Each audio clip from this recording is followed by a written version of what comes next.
سامعین ناظرین، infection control society آپ کی خدمت میں مضامین آپ کی سماعت کے لیے پیش کرتی ہے۔ آپ کا میزبان ڈاکٹر حسن نواب آپ کی خدمت میں حاضر ہے اور آپ کو خوش آمدید کہا جاتا ہے۔ دائمی نزلہ کرونک کورائزا، جب نزلہ زکام کا باقاعدہ علاج نہ کروایا جائے تو فوری طور پر کوئی اینٹی بائیوٹک یا بائیونک دوا کھا کر اسے روک دیا جائے تو یہ مرض وقتاً فوقتاً حملہ آور ہونا شروع ہو جاتا ہے، جسے دائمی نزلہ زکام کہتے ہیں۔ عموماً سر درد کے علاوہ بخار بھی ہو جاتا ہے۔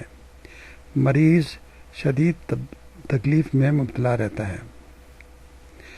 ناک کا بہنا کورائزا کولڈ، ناک کی اندرونی لعابدار جھلی سوجن ہو جائے یعنی مترم ہو جائے کے باعث ناک بہتی رہتی ہے۔ اس کے علامات میں طبیعت میں سستی، پیشانی پہ جکڑن اور بوجھ محسوس ہوتا ہے۔ سر درد، چھینکیں، آنکھوں میں سرخی اور حلق میں درد وغیرہ شامل ہیں، جبکہ شدت کی صورت میں شدید کھانسی اور پیاس زیادہ لگنے لگتی ہے۔ پیاس زیادہ لگنے کے ساتھ بھوک ختم ہو جاتی ہے۔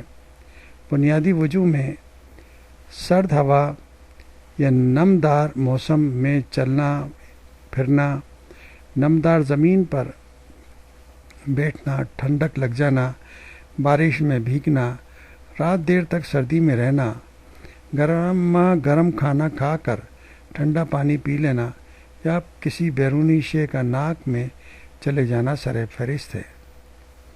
اس لیے ضروری ہے کہ ان اشیاء کا جو کہ آپ کو بتایا گیا ہے اس وقت خیال سے اپنی صحت کے بارے میں خیال رکھیں اور ان مسائل سے بچیں جس کی وجہ سے کرونک کورائزا اور کورائزا کولڈ جیسے مسائل پیدا ہوتے ہیں۔